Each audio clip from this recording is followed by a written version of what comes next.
We often like to think of ourselves as people who are, first of all, rational, and then second of all, decide from our reason what to believe. But all the evidence in the world points to the fact that actually our wills determine more often what we believe.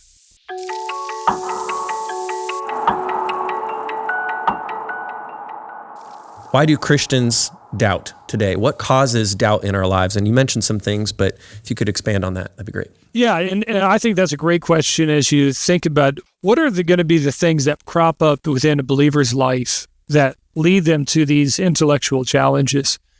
And I would say sometimes the question is merely intellectual.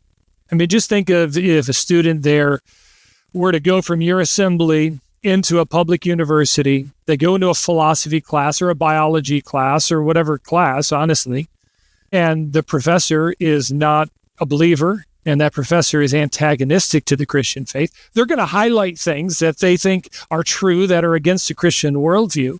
And that believer may sit there and say, boy, you know, this whole evolution thing seems to make some sense to me, but that doesn't comport with my Christian view of reality.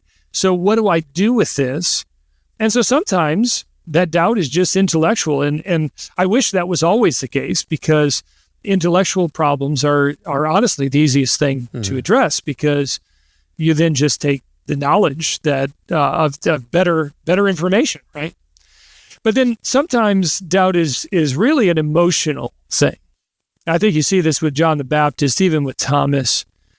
But often you'll run into people who are struggling. Let's imagine that somebody's parent just died, and maybe it was from a horrible disease, and they saw great suffering, and now they're trying to balance in their mind the fact that God is who He says He is, with this reality that they just faced, and they don't know how to piece those two things together. And so this emotional experience that they've just had leads them to this intellectual quandary. And it is less an intellectual than it is an emotional one, really. And what does that person need at that time? And this is key critical. We'll talk about this in just a minute. But a person probably doesn't need a lecture on the problem of evil in the world, because that's actually not their problem at that moment. They probably need a hug more than they need that lecture. Now, it may be that they need both. Different people are different, but they've got an emotional challenge. Okay, so then the third, I would say, is volitional. And volitional makes a little less sense, I think, to some of us than the intellectual or emotional. But volitional is the will, and we often like to think of ourselves as people who are, first of all, rational, and then second of all, decide from our reason what to believe. But all the evidence in the world points to the fact that actually our wills determine more often what we believe. Especially recently, the people who've come to me with doubts about the Christian faith often have them because they've got a brother, sister, some loved one who has embraced homosexuality, embrace some sort of worldly position that is antithetical to the Christian faith. And they love their brother, they love their sister, they love this person. And this person may even still claim to be a Christian.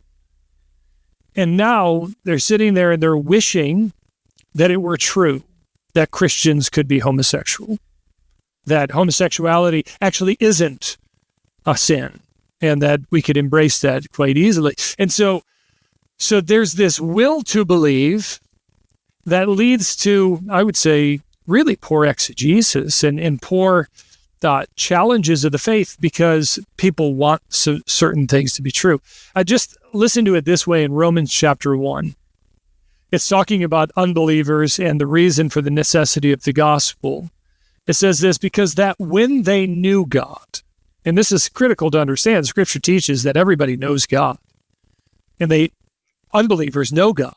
But it says this, when they knew God, they did not glorify Him as God, and neither were they thankful. But here's what they did. They became empty in their thinking, and their foolish heart was darkened. Do you notice the order of events there? They had a knowledge, but because they went the wrong direction, their heart was hardened or darkened. Their minds were changed.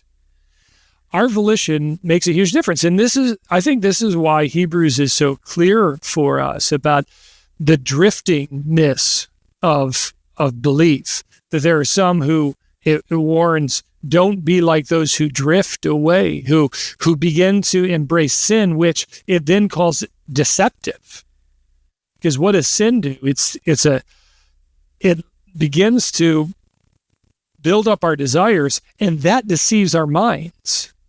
And this, by the way, is the hardest thing, because if you're talking to somebody who's now been convinced that the historic Christian doctrines concerning whatever are wrong because they know this other person that they love dearly, they're so committed to that truth that, I mean, if you just look at the exegesis that they're doing to the text, it's so convoluted. And you say, how could you ever do that? Like, how could you believe that? Nobody's ever believed that. Why would you believe it? It's because their will to believe is so strong at that moment.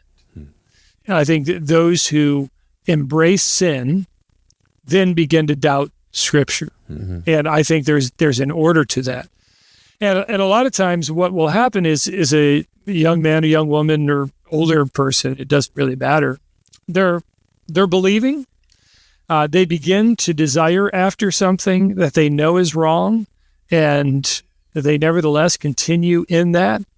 And ultimately that builds up the desire within their heart.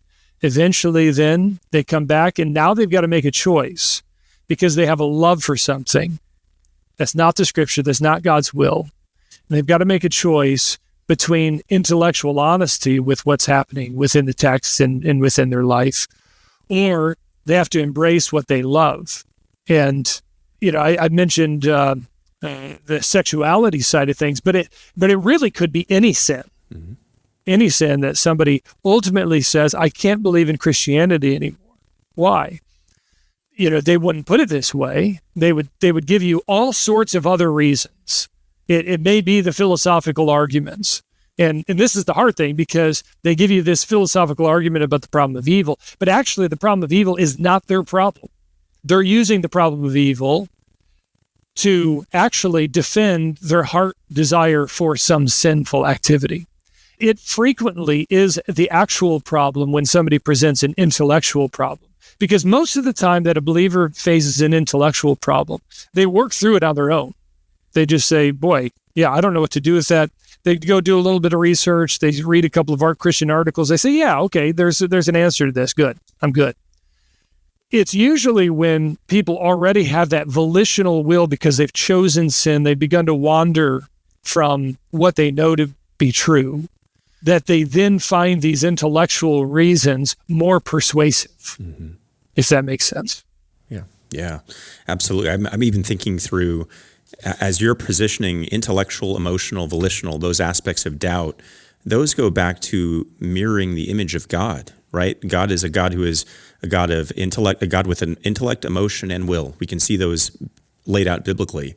We're made in His image, but in this brokenness that we live in this broken world we live in a sin-cursed world that we live in, still in sin-cursed bodies, we don't image Him perfectly, obviously, yes. in these bodies. So we're designed to know Him, to seek His will through His Word, but in the bodies of flesh that we have, in the sin-polluted environment that we live in, we can find ourselves drifting down any one of those rivers of intellectual doubt, emotional doubt, volitional doubt. All the more reason to be in the Word, to be in fellowship, to go back to the source of where true wisdom is found, to be built up in our faith.